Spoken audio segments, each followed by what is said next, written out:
Here we've got an example of the fairly lesser seen Royal Enfield Bullet model in the Electra X, or some people refer to them as the AVL, and they only made them for a few years.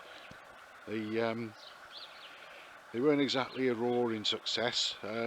They had their advantages over the older design, but they also had some of their own weaknesses which didn't really surface until quite a few thousand miles into service, where big ends could fail by about 10,000 miles in some examples, while others have been known to go on past 30 or even 40,000, but there was a weakness in the big ends which some of them certainly suffered from. I think it was the tempering of the crank pin, so I've read.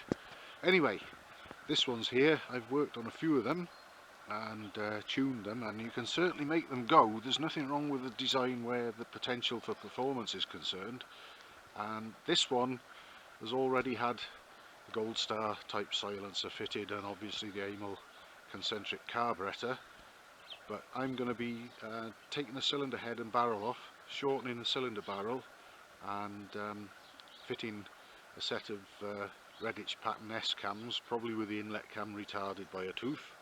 So I've got plenty of work to do, but this is how the bike arrived. So someone's already been doing a bit with it, and I'm going to carry on and do some more and hopefully liven it up for the owner, who incidentally owned another one of these a few years ago that I tuned for him, and he was very happy with it, and I've got videos of it.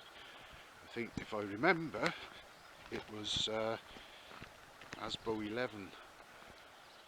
Anyway, this is going to be Asbo 41, so it just shows how far we've come with them. And it's not jumping the queue. I've still got Asbo 40 to deal with. We're just waiting for some camshafts for that one. That's a 535 GT. Once I get the camshafts I can finish that one. I've already shortened the barrel and done quite a lot of other work to it, so it's just waiting for cams. So today I'm still in the lockdown restrictions, but I'm going to take a little before spin on this just to get an idea of how it goes, because the owner's also reported issues with the gearbox, missing gears and jumping out of gear, so I may have to do some work on the gearbox as well. And he's also asked me to do away with that thing there that looks like a Saturn V rocket, which is obviously someone's attempt at doing something about a breather. So the tuning work first, and then any work that may be needed on the gearbox, and then finally we'll come to things like this and try and tidy it up a little. So I'm just going to get myself ready now to go and take a ride on this. I won't be going down to the roundabout as I used to do, because like I say, we're still in lockdown, but I do need to ride this to find out what it's like and get a base setting and basic idea of what it's like. So I'm going to be togging up and we'll go for a ride on it shortly, see how it goes. Right, this Royal Enfield 500 Electra X is going to be Asbo number 41 eventually, and this is going to be a short before test ride, just for me to get a feel all round of what it's like and what it's capable of. And we've got the Goldie silencer on it and the Amel carb already, so someone's gone to some degree to try and liven it up. So let's go and see what it's like. And I've also been told by the owner that the gear selection isn't brilliant on this, so I want to see what that's like as well. So we'll go for a short ride now and hopefully not look up at the sky. It will be a short ride because we're still in this lockdown here, but I need to do this to know what I need to do with it anyway. So, and I won't be coming face to face with anyone else, so hopefully it'll be acceptable. Let's get the fuel on. Carburettor there. Perhaps be able to see that.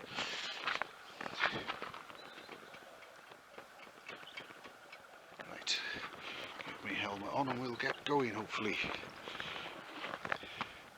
We'll be extra vigilant now across the railway line as well, because the trains are running again after 6 months off.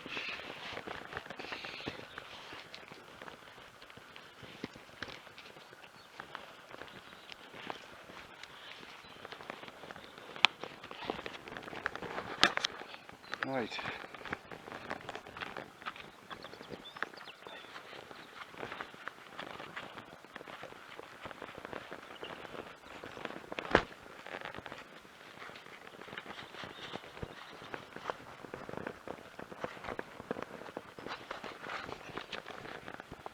Let's see how this goes then.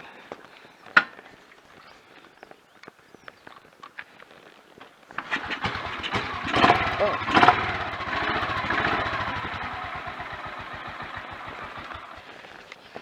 I think I'll just tighten up the handlebars first. Look at that.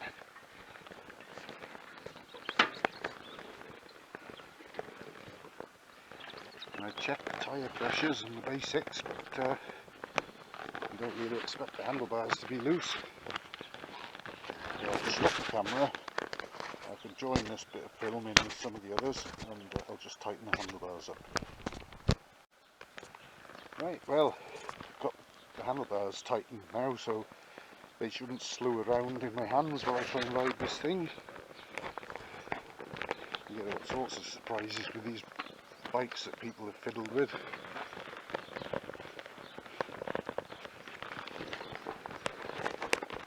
Hopefully I have reasonable control over it now. It'd be nice to ride off on that and not know about that until I'd hit the brakes or something and hit whatever else afterwards. Right, let's go then. Hopefully the camera angle will be reasonable.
Right, well the tick over obviously wants turning down, but that all seems to go pretty well actually.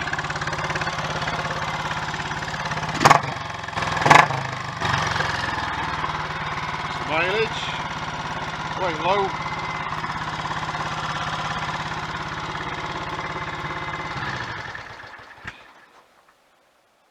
Always best to stop them that way when they got the electric start on them and still in working order, which this one has. It saves any bounce back on the sprag clutch. Well, that ran and performed much better than I was expecting it to actually.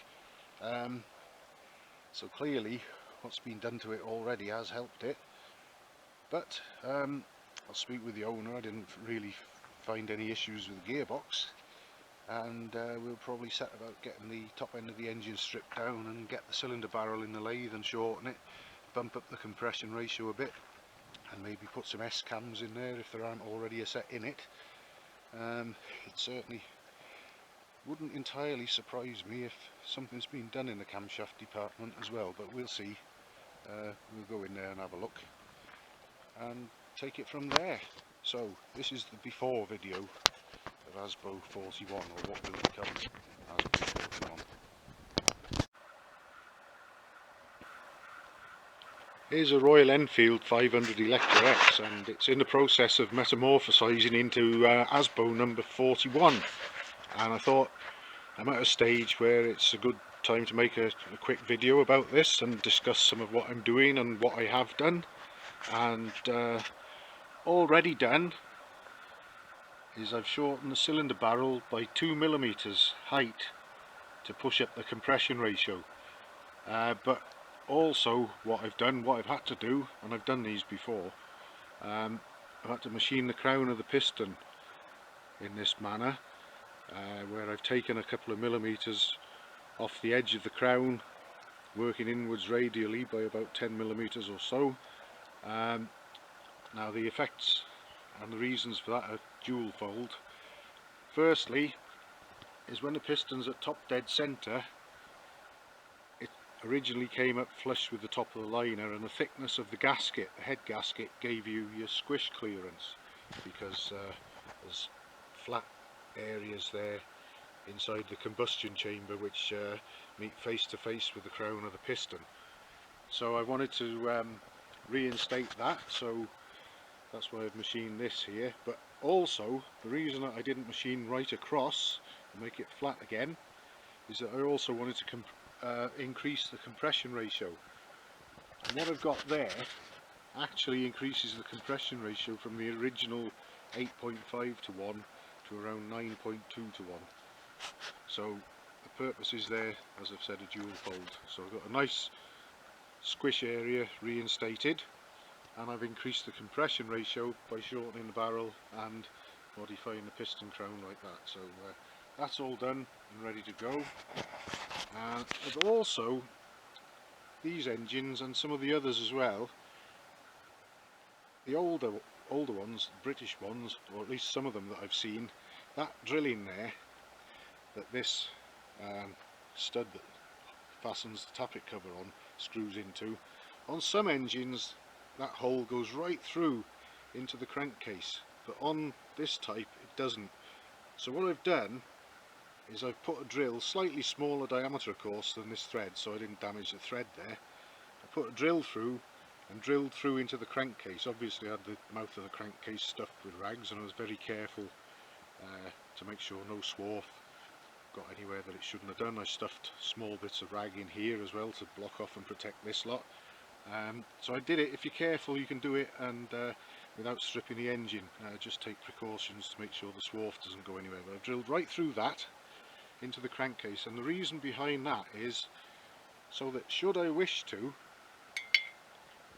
that's the end that goes into the crankcase facing the crank assembly, I can drill long ways through this. I can drill a hole perhaps of around about 4mm diameter, not huge I know, and I'll drill it along to about halfway along this hexagon section, and then I'll drill a cross drilling through it to meet up with the hole going long ways, while nothing comes out the end, and that can, if you want to use it, just give a little bit of extra crankcase breathing, but into this part of the engine, and of course it links up with the timing chest down there because there's oil drain holes there, but more importantly it connects up through the pushrod tunnels up into the cylinder head and the rocker box area, where it's quite easy, should I wish to use a breather from there, just to drill and fit some kind of fitting, perhaps even a valve stem out of a inner tube or something, into one of the rocker covers and have it breathing out to atmosphere or wherever. And it's just an extra little potential outlet as a breather should it be needed. But if it's not needed, all that I need to do is either not drill this at all, or if I have already drilled it and I don't want it, is to just get another one undrilled and fit it, and that closes the hole off. But at least it's there should I decide I want to use it. So that's an auxiliary breather, if you like.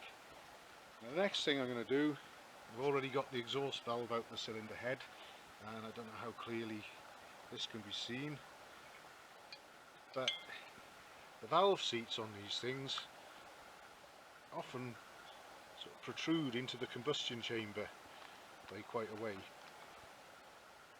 and I'm going to try and cut them back, because the last thing you want, especially on an exhaust valve, is the edge of the valve seat sticking up sharply into the combustion chamber. So I'm going to get that cut back a little bit, and it'll also mean that I can make the starting point of where the valve opens from further back and further away from the piston, so it'll give me all round a little bit more room for manoeuvre between the valves and the piston, and my cams and timings that I'm going to use. And on top of that, also the valves themselves, the faces of them, of the heads, are perfectly flat across. So what I'm going to do is I'm going to chamfer or bevel them, so that that also will give a little bit more room, a little bit more clearance, because these can get quite close to the piston. So I'll just chamfer them, and you'd be surprised, it's quite easy to take 1/2 millimetre, maybe more, off the extreme edge there, and that will make a massive difference to how close to touching the piston and the valve become under the certain valve timings that may be used. And the cams I intend to use in this one will be the old Redditch S pattern, which I found work really well, and after doing a few engines like that, I actually found that with the inlet cam retarded one mark off the timing marks, they work even better. So that's probably what I'll be doing with this one, and it also just gets that the inlet valve a little bit further away from the danger area of the piston when it's going over the other top dead centre where the exhaust valve is closing and the inlet is opening. So I'll be chamfering the face of the inlet valve as well, to give us a little bit more room, and possibly even reducing the diameter slightly. I'll see how much seating we've got there, but every little helps when you're tuning like this. And between what I've done there and the beveling or chamfering of the heads of the valves, and possibly even reducing their diameters just a little, will all give me a lot more room and less to worry about. So my next trick or job is going to be to clean these valves up and then modify them slightly, and that's where we are at the moment with it. So all little things, but little things together add up into bigger things and well worth doing. So I just thought I'd discuss that one while we're in the process of tuning this one, and hopefully when it's all done and there's more to talk about, I'll make another video. See you soon. Well, here I am again with the Royal Enfield 500 Electra X that's going to become Asbo number 41, and I've already made a couple of videos about this machine, and at the moment we're in the position where I've fitted the piston and the piston rings are back on, base gasket, the barrel's obviously already been shortened, and I've got the new head gasket in place, and I've got the piston parked right at top dead centre there, and all we have is the 1.5 millimeters or so thickness of new head gasket to separate the flat area of the piston crown and the underside of the cylinder head where the squish band areas are from each other. So by the time that compresses, it's going to be well clear of 1.2, 1.3 millimeters squish clearance, which will be about right really. As long as you're in the range of 1 to 1.5 millimeters, you're fine. So like I say, it's 1.5 before we even compress the gasket at all, so that's great. And I've got the little circlip and the valve lifter collar removed from the exhaust cam follower, ready to allow it to drop further onto the smaller base circles of the camshafts I'm going to fit in there, which will be one of my next jobs once I've got the cylinder head on. And talking of the cylinder head, got that here. I've already discussed what I was going to do with the valves. Well, now maybe it'll be possible to see. I've got the inlet valve there, and hopefully we'll be able to see where I've sort of chamfered it, so that it just gives that little bit more room when the valve is opening and coming towards the piston on the overlap top dead centre. It'll just give a little bit more space between the valve and the piston. And likewise I've done the same on the exhaust valve, although that's not so critical because it's smaller in diameter anyway, so naturally more out of the way than the inlet is. So and it's closing, and so that's actually less of a worry than the inlet valve. The inlet valve always seems to get into trouble first, but by the time I retard the inlet cam timing as well, so that the valve opens that little bit later, that will get it out the way of the piston a little bit more. So got all that, and on top of that, the exhaust valve seat has been cut back into the head, probably taken about a millimetre at least off the height of that. It was actually protruding right into the head and had a nasty sort of sharp edge around the back of it, all stuck into the combustion chamber. So I've cut the seat back flush with the rest of the combustion chamber, and I've also just sort of chamfered and eased back this area of the combustion chamber and squish band to allow the inlet valve to hopefully let a little bit more incoming charge in around this area, because this was very restrictive before. So I've made a little bit more room for incoming mixture there, because I noticed that although this valve, we got a low mileage bike here, and although I had to recut this valve seat to sink it further into the head as I wanted and then grind the valve in, theoretically I needn't have touched this one, but I thought I'll just give it a little grind in just to make sure all is well. And I found out that there was an area around here on the valve seat that was staying shiny, and it stayed shiny for a long time when I was grinding in.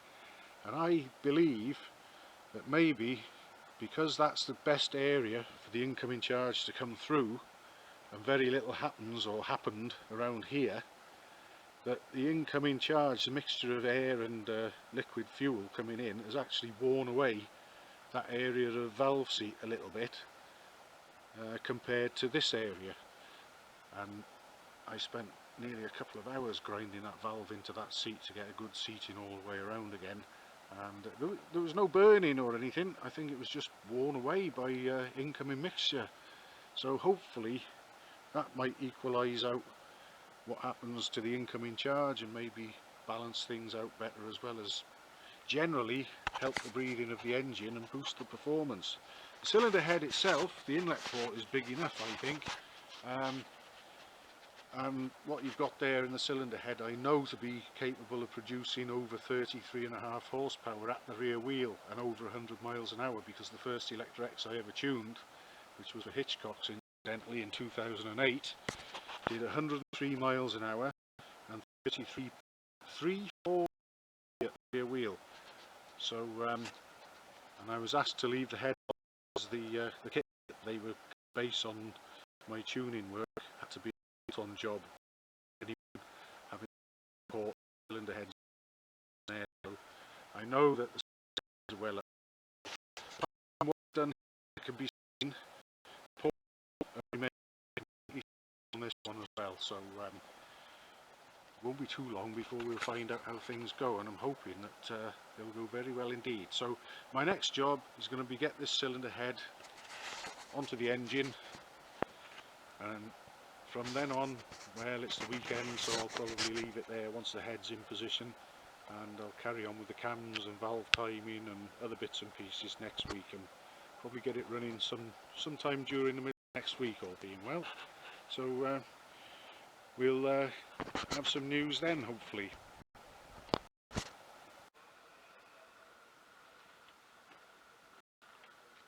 Okay, here we have Asbo 41, and I've literally just finished putting the cylinder head and the valve gear back on, and I've fitted the genuine Redditch S cams into it with the inlet cam retarded by one tooth. I've had a look at the carburetor and I'm happy with what I found there. It's a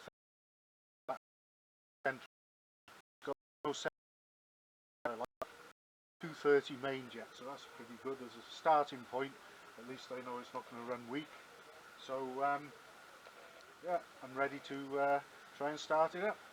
As all the tuning work has been done. There's a lot more to do to it. I've got to fit the newbie clutch to it that the owner's bought, and possibly check out the gearbox, which seemed to perform okay when I did it on its before test ride. All I'm going to do now is see if it'll start up, run it. If it sounds good and everything, I'll know that I'm ready to take it for a short test ride before long, and just get a general feel about what the engine's going to be like. So, shall we do it?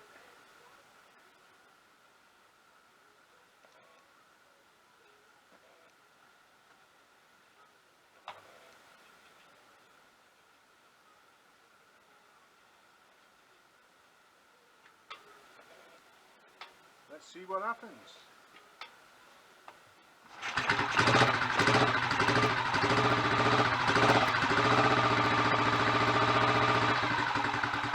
Well, there's no tricks there.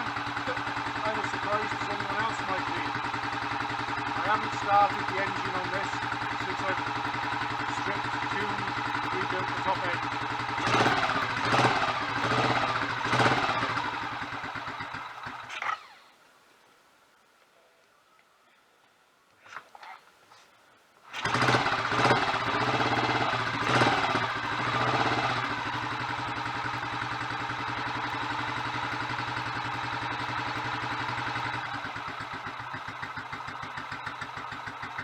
I'm just going to get a screwdriver and turn the tick over up a little.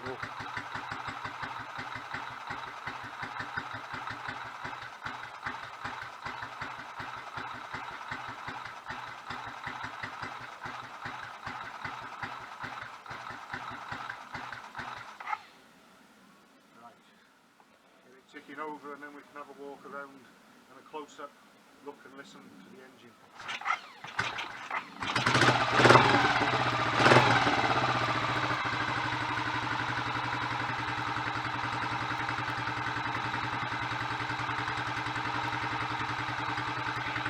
That should do us, although I've got a feeling it might need turning down when the engine warms up a little. It was also a bit wet sumped. Let it splash a good bit of oil around the camshafts and the piston and everywhere else.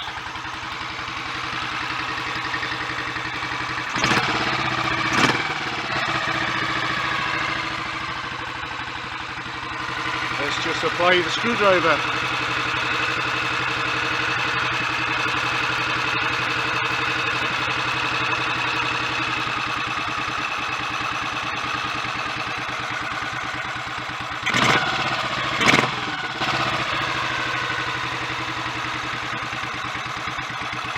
I don't like to have them ticking over too slow. There. Now we're on a funny spot.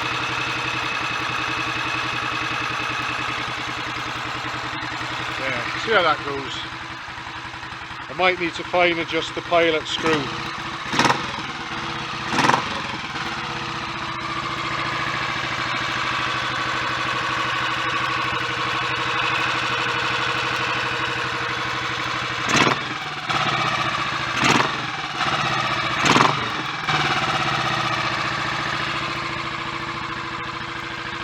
Well, it sounds good mechanically, but that won't really tell us how it's going to go on the road. There we are, I'm going to turn it down.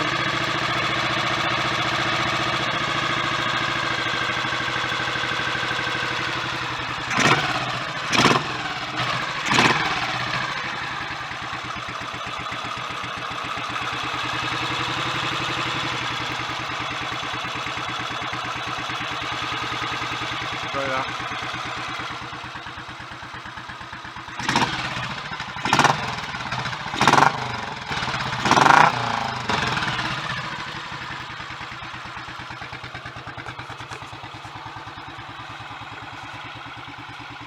Well, even though there's more work to do on it, on the clutch and possibly the gearbox, it can now be stamped up as Asbo 41 because that side of it's done, and it'll just be a matter of taking it for a test ride soon, and we'll see how it goes and then get on with the rest of the work.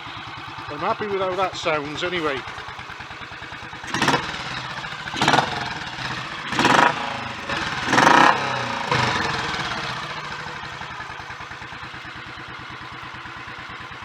I haven't got the decompressor anymore, so I'm just going to have to switch it off to stop it. But, overall that sounds promising, I'm happy with that. Here we have Royal Enfield 500 Electra X Asbo number 41, and all the engine tuning work's been done now, although I've still got other work to do on the clutch and possibly the gearbox. But the engine work is all done, so it's time to take a ride on it and see how it goes, see everything's alright, and maybe squeeze the twist grip a little bit and get an idea of what it'll do without wringing its neck and trying to blow it to pieces straight away. So without further ado, I'll get the fuel on.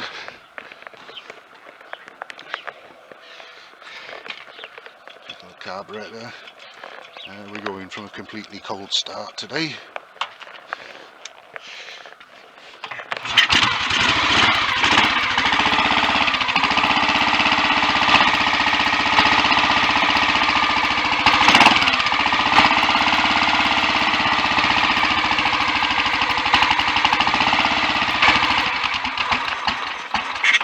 Oh well, I'll get my helmet on and we'll warm it up on the way up the lane.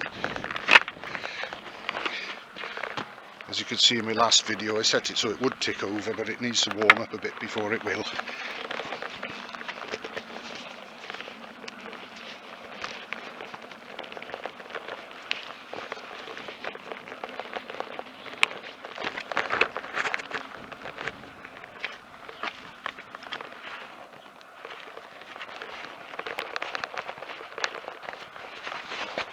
It's a Sunday today, so the road should be a little bit quieter. We're just about coming out of lockdown now, so I'll go down to the roundabout. Or at least that's the plan.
and let these get away from me a bit.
Hopefully we might get a chance to get a bit of space and see what this might be capable of, up to a point.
Well, I make us about 5 miles an hour up on the deal there.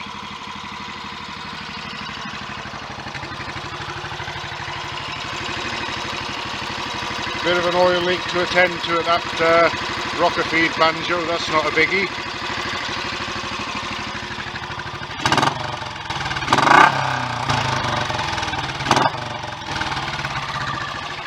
Exhaust is nice and clean, no horrible rattles or clatters.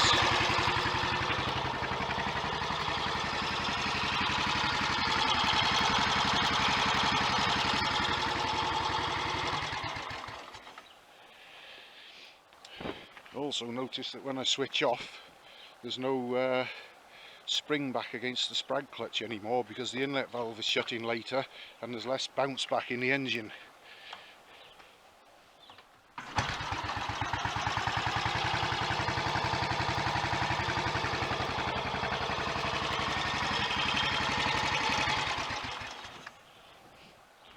So there we are, engine wise, Asbo 41 is done. I wouldn't mind taking a look at the number of teeth on the gearbox sprocket actually. I'm not quite sure how many we got there, but it's at least on standard gearing or possibly even geared up a tooth. If it's geared up a tooth and I've got to do some work on the clutch anyway, I might take it back to standard and that'll help it rev out a little bit more at the top end, because it was actually pulling very nearly as much in fourth gear this time today as it would manage flat out in top before I did the tuning work. And we definitely had some 5 mile an hour on top of what it was giving before, although I'm not going to give numbers, I don't want to incriminate myself. And in case you saw the speedometer, anyone, officer, the speedos read high on these by quite a margin. So there we have it, Asbo 41. And in case anyone's wondering what happened to Asbo number 40, that's still in the pipeline, but we're waiting for camshafts for that one.